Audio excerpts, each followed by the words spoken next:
All right, we're in the fifth plague, and I appreciate Dave, who's not here, for taking care of the fourth plague. And you guys probably got all the flies you wanted to have. But we're going to do the fifth plague, and this is the first plague that the Nile, the frogs, the fleas, and the flies. They're all wild things. But this one is the first of the livestock, the natural things of people. So it's going to have I think they all have a bigger impact as they go through because they're all added to the one previous to that. But I want to go back to Exodus 8, where Moses, in the last plague, Moses says, Pharaoh, you got to let us go out and worship. We have to go 3 days journey into the wilderness and sacrifice to the Lord our God as he tells us. Now there's a couple things in that. He doesn't know fully, or if he does, he's not telling Pharaoh there, but I don't think he knows fully what God has in store for them, other than everybody goes, and they've got to go 3 days away, because if they don't, the Egyptians will be incensed by what they see and will end up attacking them. And that's kind of telling, because in this one, which is plague against the livestock, we need to understand that the Egyptians did not sacrifice animals at this time. They used animals as forms of God and deities and things like that, but they didn't sacrifice them. So that would have been really, it would have been precarious for the Israelites to stay in Egypt and sacrifice animals. That would have incensed the Egyptians so much. Another thing that we see in this is that the Israelites had compromised quite a bit. Now we have a hard time because we think in terms of the law of Moses, when it had the sacrifices were standard and regimented and all that stuff. Prior to this, they didn't have anything, at least we don't know, that was about the sacrifices. We know that they sacrificed, Abraham and Isaac and Jacob sacrificed, and Cain and Abel sacrificed, but we don't have any stated laws about do this with this animal like this. So, but it tells you that this time the Israelites they probably were not sacrificing anything. And for a couple hundred years, they had left that go. And by the time that they're doing this, Jehovah probably is just one of several deities they believe is out there. And so God is trying to do two things in all these plagues. He's trying to judge the Egyptians to let the people go, but he has 10 plagues that he's going to give, and he knows that he knows what's going to go on. But at the same time, he's trying to re-instruct the Israelites. And so last plague, they did not suffer under it, and this plague is going to be the same way. So what he's teaching here is, for the Egyptians, he's teaching them that he is God. For the Israelites, he's teaching the same thing, but he's trying to teach that sanctification and purification is going to be established through the sacrifices of animals. And of course, that all has effect because of what Christ is going to do, because Christ is the reality of that. All right, so we'll start there. In the livestock, there's several gods that our God is going to attack. And one, probably the prominent one, is Hathor. She is usually depicted as a woman with the head of a cow, or the ears of a cow, or simply in a cow form. And you have it two ways here. One is this. This represents the sun, and this represents the horns. She is the goddess of cattle, fertility, nourishment, abundance. And why this is important is that this plague is going to attack all the livestock, horses, camels, donkeys, cattle, everything in a herd and everything in a flock. So pretty much every animal that they raise. I suppose maybe even if they raise chickens or whatever, it's a flock of chickens, but he's going to wipe out all of them. But this goddess, Hathor, is, she is from Heliopolis. She is one of the highest gods, a creation god. They said that she was the first to create light and all that. And so she is pretty prominent. This is, I don't know if you can see, yeah, you can see this pretty well. This is her, and this is the first, it's Hathor is a cow, and Hatshepsut is a female pharaoh. This is after this has happened, but she is nurturing at the milk of this thing. And so this is a prominent idea that this cow, this goddess, Hathor, gave sustenance to people. So that's just a weird thing. That's just shadow. Another god that is going to be attacked in this one is the god Ta. And this is a god of creation, god of the arts and fertility. Here he is in the form of a mummified man standing holding a scepter staff. He was frequently pictured that way as mummified, but he was a celestial god, and he was a god of things, of everything, and so workers in metal and stone, he was considered the chief god of all, and for craftsmen. And as far as the priests at Memphis, he was the greatest of all the gods. So this is a prominent god. Now the reason we're talking about him is because of Apis. So Hathor, the female cow, and Apis, the bull, are prominent gods of Egypt. Apis is the son of Hathor, and he is the intermediary between Ta and humans. So he would have been the one that would have interacted with humans, and he would have spoken for Ta, I guess is how you say it. And he's the same way. This is a bull. He's got the sun and his horns and all that, but he's a bull. And its center was in Memphis, one of the prominent cities that we talked about before. Then the last god, there's other gods that get attacked in all of these, but these are the main ones. This is, I don't know how to pronounce this, Mevis or Nevis or whatever. The priest, he was the center in Heliopolis, which is another one of those primary cities of these gods and the priests. And the priests here claim that he was the father of Apis. So it's all connected there. Now, so these are the four gods that are really under attack by our God here. So let's read together. This is how it went. Then the Lord said to Moses, "Go into Pharaoh and say to him, 'Thus says the Lord, the God of the Hebrews, let my people go that they may serve me.'" So he starts again with that. Let my people go so they can serve me. But he doesn't wait for an answer. He says, "For if you refuse to let them go and still hold them, behold, the hand of the Lord will fall with a very severe plague upon your livestock that are in the field, the horses, the donkeys, the camels, the herds, and the flocks." So he just tells them all this is going to happen. Now, this plague would coincide with with the great festival in Memphis. We're probably into November, mid-November, about this time. So, the plague of flies, it was over in a matter of weeks. The plague of lice came during two key festivals, the 1st of October. So 1st of October weeks, and so this is probably in November. And Hathor was being worshipped greatly in this during this time. It's the month of Hathor in November. This was a time of great celebration, but the celebration wasn't. It was a mournful kind of thing because in November, winter is coming, and so there's four things that are winter.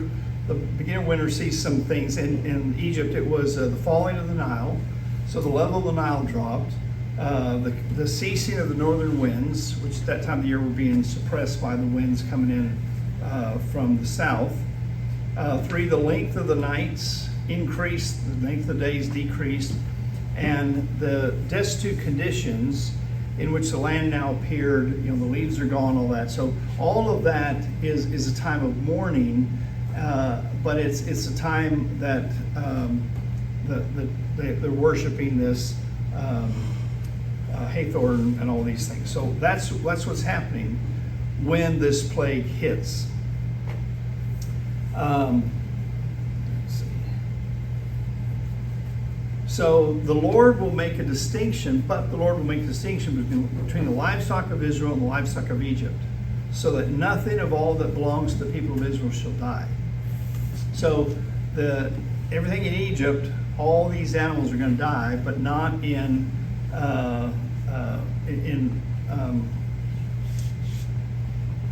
where the Israel. Yeah, it was not in Israel. Goshen, thank you. I was trying to find it. Goshen. And so this distinction reveals God's judgment of purposeful and targeted action. It demonstrates that God's provision is not dependent on economic systems. Goshen is weak, but they're going to be protected. The rest of Egypt is strong, and they're going to be destroyed. It exposes the failure of Egyptian deities to protect their own people. Hathor is powerless in this, and God is seen as faithful. And the plagues of dead livestock expose the spiritual danger of economic idolatry.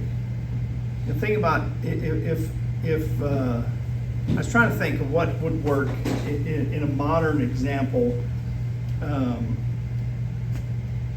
But and the only thing that came to my mind is may not be great, but just imagine if God said, no cars, no boats, no planes, no trucks, everything just stopped. I mean, how would that affect us? We just take it for granted that we can get on a plane and fly clear across the country into another country, take a car, get on a boat, all that, we were there.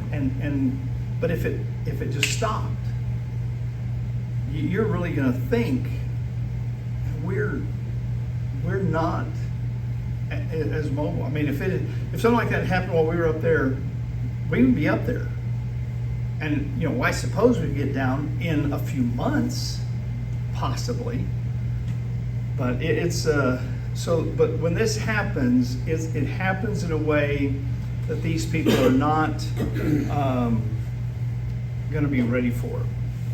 So the Lord set a time, saying, tomorrow the Lord will do this thing in the land. And the next day, the Lord did this thing, and all the livestock of the Egyptians died. Now it's funny, when I was reading through this,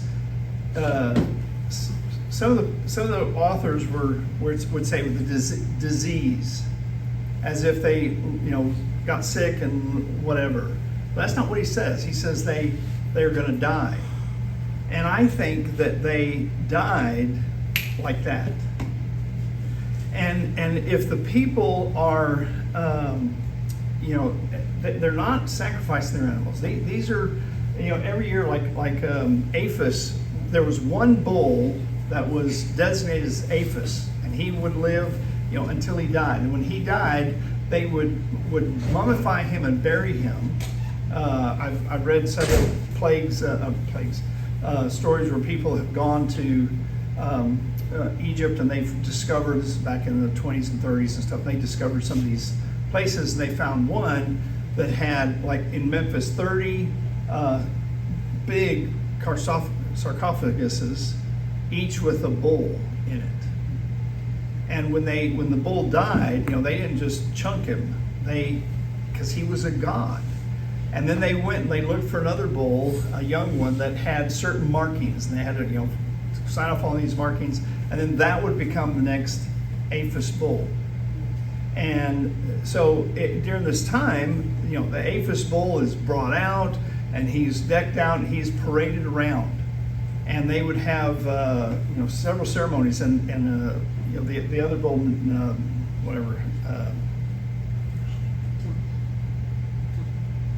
No, not him. Where is he?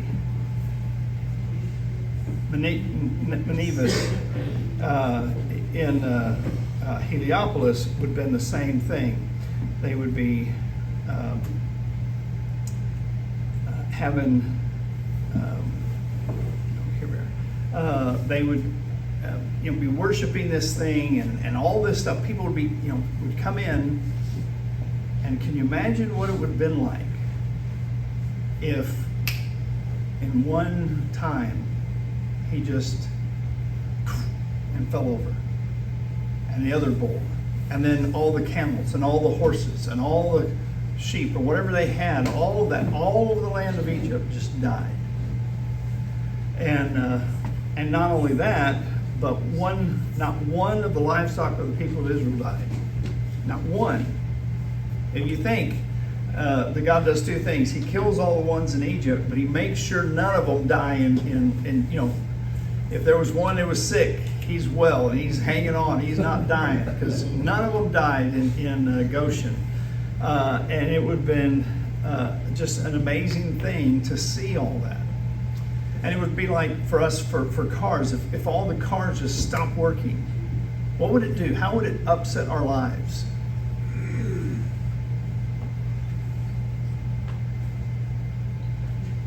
Hope I ain't at work. Nobody could work. No, I hope I ain't at work. Oh, you hope you ain't at work. Yeah. You'll be staying at work. When we had the fires in like 2 years ago, it was horrible to see all the cattle just laying in the field. Oh, yeah. Because, you see cattle and horses and they're all upright. And they were just pastures of cattle laying down. It was tragic. It was so sad to see. Oh, I hadn't thought about that. Yeah, it would be. It would just be, not just the economics deal, and which is mostly what we think about when we think about this plague. It was just an economic thing. But it was the God things as well. These represented their faith in these animals.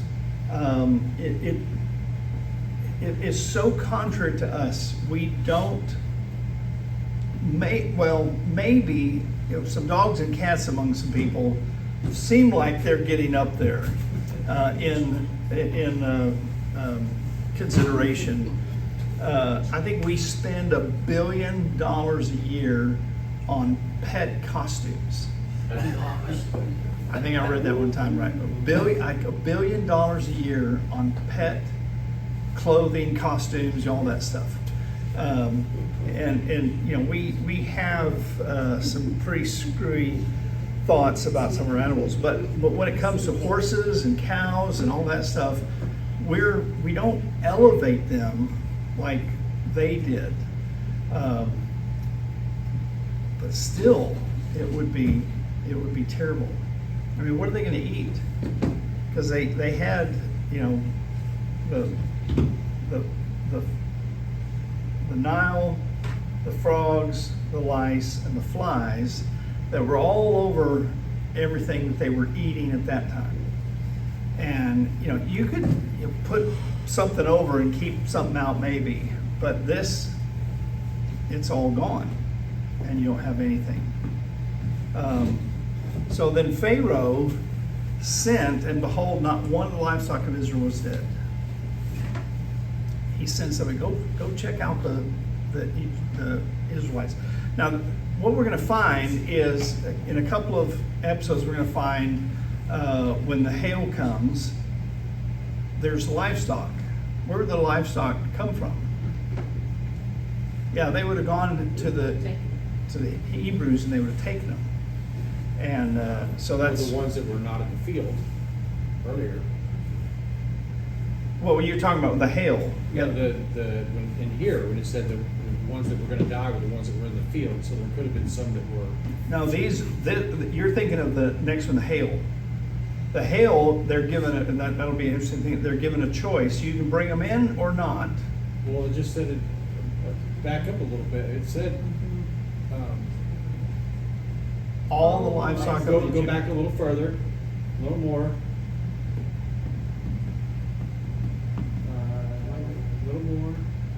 that are in the field.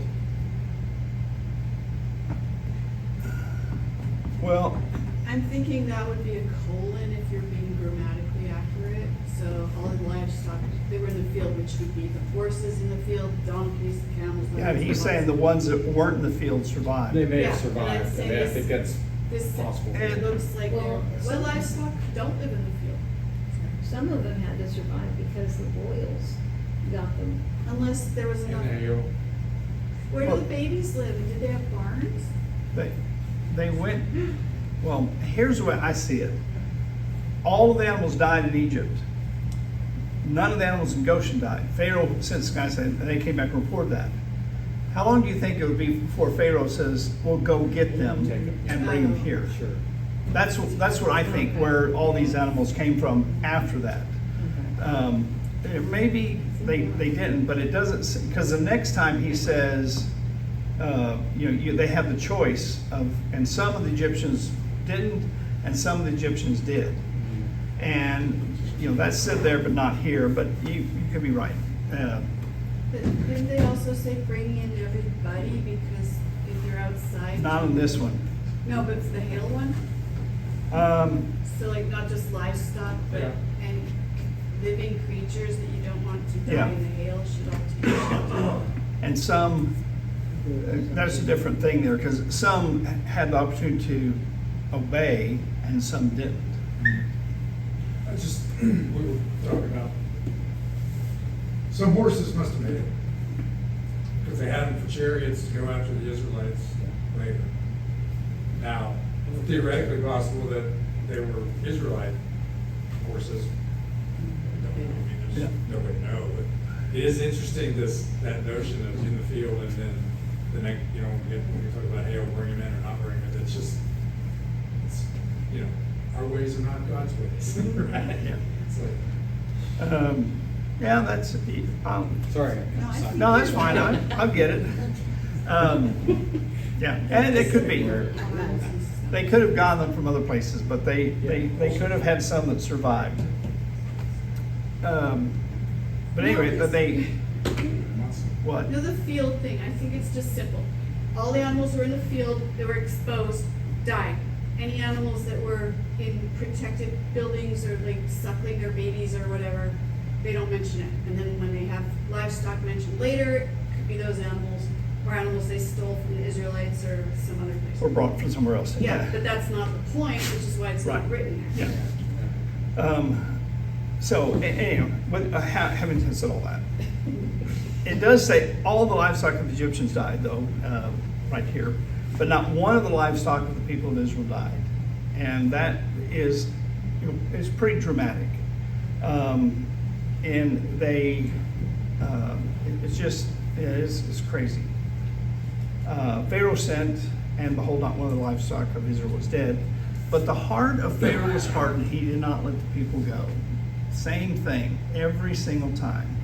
Now we're going to find in other ones he gets closer and closer and closer until the ninth plague. Then he says, "You'll never see my face again." He gets so mad at Pharaoh, at Moses, and Moses says, "Okay." But we'll get to there. Been trying, Huh? been working on that. We're working on that. So, the action. All their livestock is dead, at least the ones out in the fields.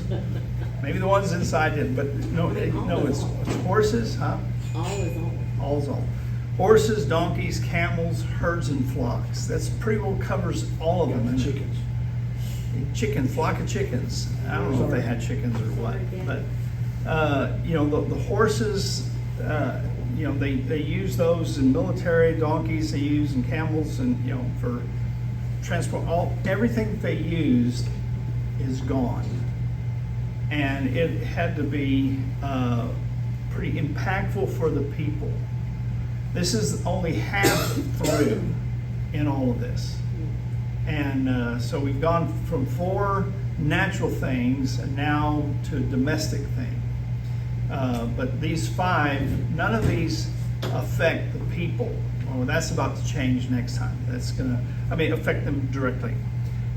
So what is being dealt with here? Well, the goddess Hathor, the god Tua, or Ta, the god Apis, the god Nevis, and probably some other gods are being shown as worthless and incapable, and all that. It's just, and it really is striking at their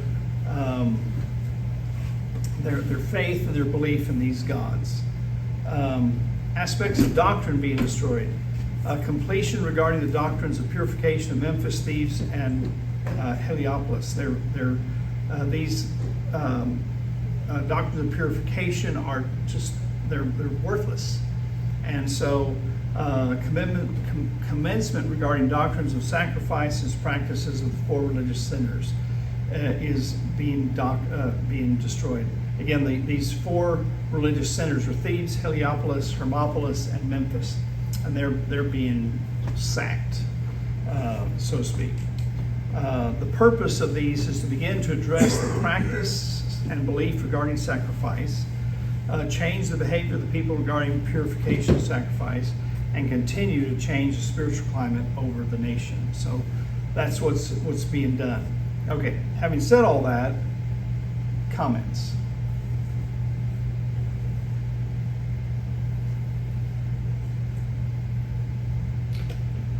Well, I think there's also, and you certainly see this with each successive plague, like you kind of pointed out, but for the Nile, the next three are nuisance plagues, right? You probably talked about that. Frogs, gnats, and lice, or flies. This is commercial. Yeah. Because at the end, they're saying, you've got to let these people go, or we have nothing left. Yeah. And they say that 2 or 3 plagues down the road. So don't you realize? And there's an argument to be made that on the other end of this, Egypt is never the same. No. They're never the same. They don't disappear, but this was their zenith. This was as high as they got. Yeah. You're right about that. John, you mentioned earlier how, imagine if that happened here to us, or if something like this happened in our world. And I started thinking about, I've been in hurricanes, and I've been in disaster areas, or I've been near disaster areas, and I think about how we all rally to our neighbor's aid when those things happen. And it makes me wonder, it's not addressed in the Bible. What did the Israelites do when they saw their neighbors who have been their oppressors now being in a state of having their livestock wiped out, having their crops wiped out, and they're doing fine? Are they sharing with them? Are they showing compassion to them? Are they reveling in what their neighbor is going through? It's an interesting thought. Yeah, that's a good comment, because at the beginning of this, they're working, they're building bricks and doing all this stuff, and now none of that's being said. But you gotta wonder, are they still being working, or are they like off because nothing is happening in Egypt? So, and it's not ever addressed. But that's a good point, that on one hand, would some be going, ha, you deserve it, and others would be going, oh man. But that God is trying to build faith in his people. So, I got a comment too. He's proving he's the God over all the earth, the sky, this whole area, but he's also proving I'm the God of life and death. yeah. And I think it's a foreshadowing. These Egyptians got it. Well, if we could do that to the animals, what could he do to us? Yeah. Right?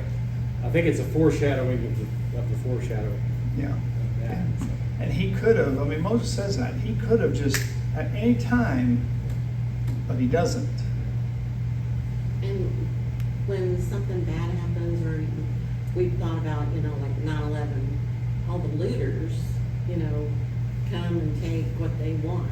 You wonder if the Egyptians went and just took what they wanted to survive. I think they did.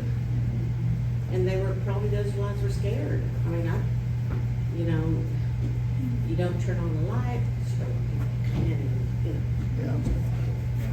Yeah, which is the other side of the, oh yeah, look at you, it's like, well, they're gonna come after us. Yeah. It is hard when you start thinking about the people of Israel, because it's not saying anything about them at this moment. This is not the point of the story, but you know, what's going on with them? How are they, they're surviving. Yeah, go God. Yeah, I'd be putting my faith in God right away. But we know when we get into this, they get out of Egypt,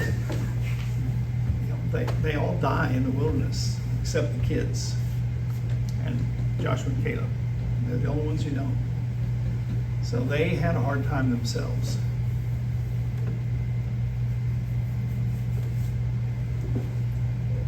After this, doesn't Pharaoh, it says Pharaoh sent people to verify?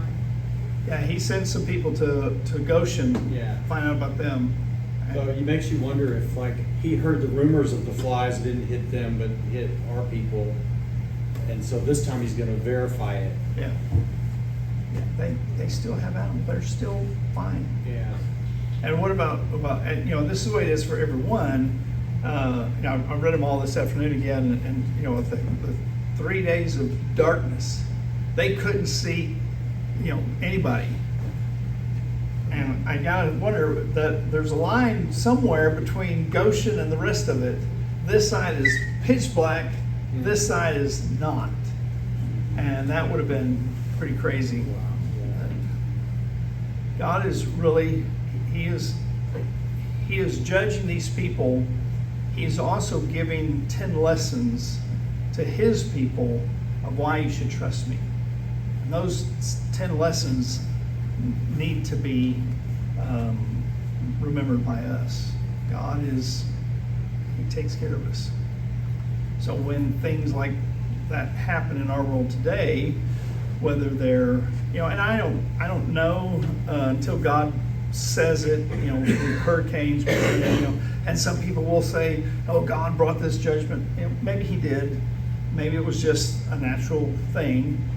But when it happens, we've got to trust God, whether we're in it or spared of it, that God is still God even in that. The evidence doesn't necessarily build faith. Do what? The evidence of what happened here doesn't build faith in some, in Pharaoh. Yeah, they just don't. Their heart is hardened. It's interesting how quickly, though, they forget these lessons. Once they get in the wilderness and encounter any kind of problem that they perceive they can't overcome or they don't like, and they instantly want to go back into slavery from which they came.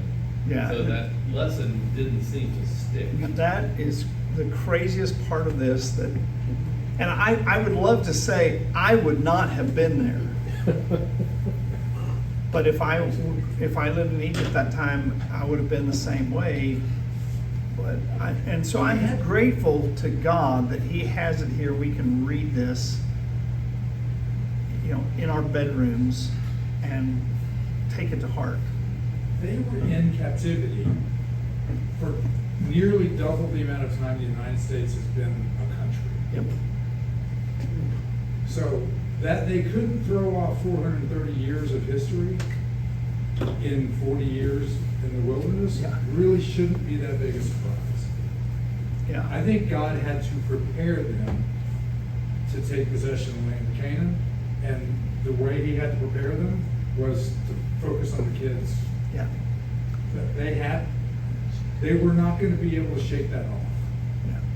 They had the chance, Joshua and Caleb, they figured it out, but nobody else could. It's rough. Pete. I've read somewhere that the significance of Memphis was the place where Joseph created the big storage areas for food.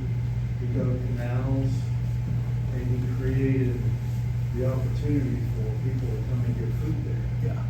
And it's interesting that the bulls, the God that you referenced there, was buried in Memphis, right?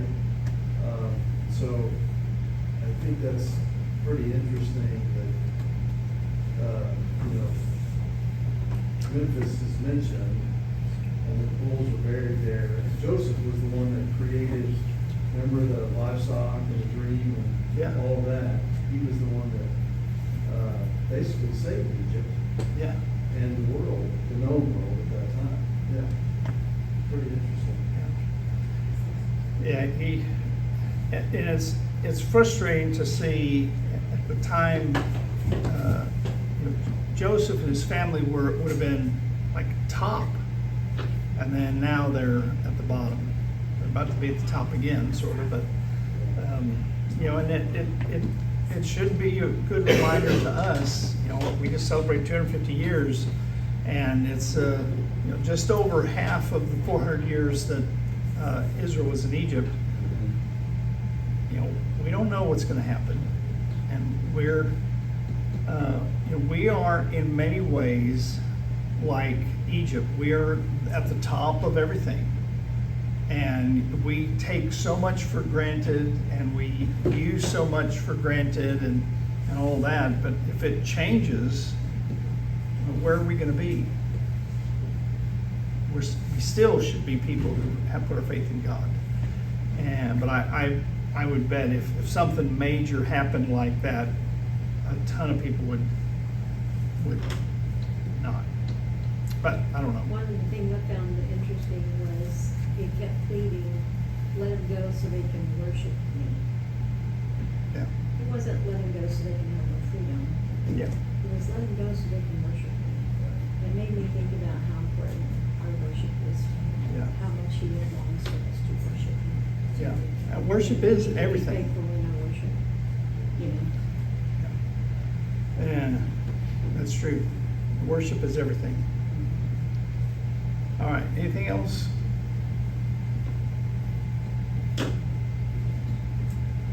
Dave? Nothing? Just the blank. Just keep your head down.